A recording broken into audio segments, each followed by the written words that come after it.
Fala galera do YouTube do Futebolês, a gente chega para falar da derrota da equipe do Ceará para o Bragantino por 1-0, gol ainda no primeiro tempo, segunda derrota da equipe do Ceará no Brasileiro jogando em casa, né? O terceiro jogo, segunda derrota, é isso que a gente vai conversar nesse vídeo. Eu peço que antes de qualquer coisa você se inscreva no canal, curta, comenta esse vídeo também, deixando a sua opinião aí sobre essa derrota.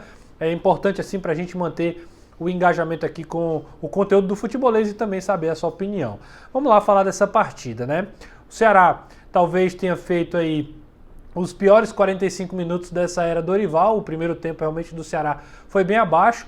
O time até começa com uma ideia de que vai atacar o adversário, de que vai assumir o controle do jogo, a posse de bola, mas algumas características fazem com que o Bragantino acabe tomando conta do jogo, né? Um time mais organizado. O Ceará era um time muito espaçado entre defesa, meio campo e ataque. Os volantes, né? O Richard começou muito bem o jogo, fazendo o box to box, né? Saindo do seu campo de defesa, indo para o ataque, participando como volante mais ofensivo.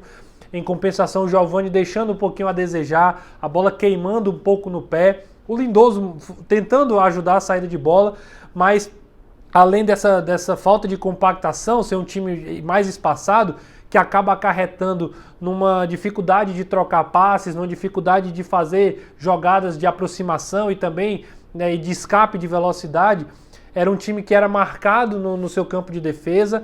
O Maurício Barbieri armou um time bastante ofensivo na saída de bola do Ceará. Ítalo, Elinho, né, o time pegando alto, obrigando os zagueiros do Ceará todo o tempo para tentar um passe mais difícil, e boa parte disso acabava ficando, boa parte dessas ações acabavam sendo vantagem para a equipe do Bragantino. E aí, com essas duas características principais do primeiro tempo, o Bragantino acabou começando a atacar pelo lado esquerdo, principalmente com a subida do Ramon e também com o lado onde o Johan caía mais, né? Então ficava o Johan, o Ramon lateral e o Ítalo aproximando, fazendo essa triangulação. Numa dessas jogadas, o Ceará até consegue cortar, perde a bola, nesse contra-ataque acaba saindo outra jogada, o Johan cruza e o Ítalo faz de primeira aos 16 minutos. Um gol que mostrava que na prática definia aí a superioridade do Bragantino nesse começo de jogo.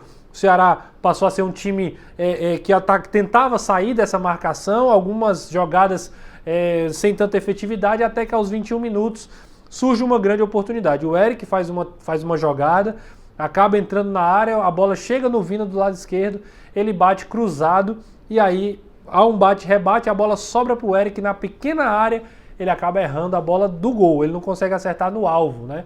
Um grande problema do Eric, que é um jogador muito útil, muito voluntarioso, muito bom no drible, mas que acaba deixando a desejar na finalização. E parece que depois desse lance, a confiança do Ceará foi para o pé. Nada dava certo, nada que o Ceará tentava fazer dava certo, e aí foi um primeiro tempo todo de domínio do Bragantino, até tendo outras oportunidades de chegar ao gol do João Ricardo.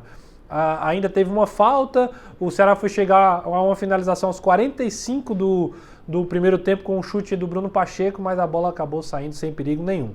No segundo tempo, o Ceará vem com outra postura, parecia um outro time. Foi um time que tentou, de todas as formas, chegar ao gol de empate, né?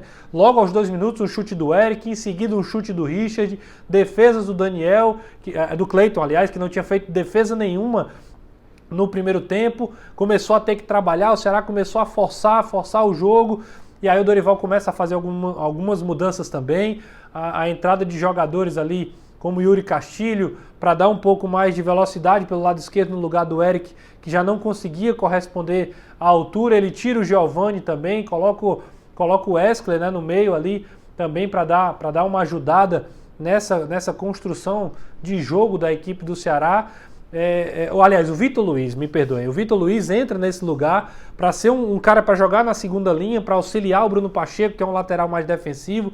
O Vitor Luiz acaba ajudando, de uma certa forma, a dar um pouco mais de vazão. O Giovani realmente não fez uma boa partida, mas às vezes faltava um pouquinho de cacuete ao Vitor Luiz, principalmente na hora de articular, né, de dar os passes, invertendo de um lado para o outro. Depois, aí sim, vem a entrada do Wesley, é um jogador que até ajudou, né? Começou aberto pelo lado, depois acabou precisando recuar para jogar, tipo como fosse um volante ao lado do Vitor Luiz. O Dorival ainda colocou o João Vitor, o garoto já, a quinta substituição do Ceará foi a entrada do João, também para dar essa velocidade, acionar mais o ataque ali pelo lado direito, que já tinha o Nino Paraíba no lugar do Michel Macedo, mas foi um Ceará que acabou se lançando ao ataque, desfazendo dos volantes para tentar chegar ao gol, mas que acabou não criando tantas chances claras. Tem uma emblemática que é um chute cruzado do Lacerda que o Yuri Castilho não consegue finalizar, mas de forma geral eram alguns cruzamentos na área, algumas tentativas de tabela, mas sem tanta oportunidade clara, além, claro, dos chutes de fora da área, como eu já falei, que foi a principal arma do Ceará. Então, acabou que a derrota acabou sendo decretada no final. O Bragantino teve algumas oportunidades de ampliar o placar, o João Ricardo foi feliz, mas é uma derrota que expõe alguns problemas que o Ceará tem, principalmente nessa compactação e também nas finalizações, algo recorrente, né? O Dentinho estava no banco, acabou não entrando, o Matheus Peixoto ainda está no final do tratamento para poder voltar a jogar. Enfim, alguns detalhes aí que precisam ser vistos. O Ceará tem um jogo contra o Laguaira para tentar encaminhar a classificação, é importante demais já virar a chave e também depois pensar no Atlético Paranaense fora, outra parada dura pelo Campeonato Brasileiro. Esse é o vídeo de análise, deixa aí tua opinião se você concorda ou não, a gente está aqui para bater esse papo, tá bom? Um grande abraço.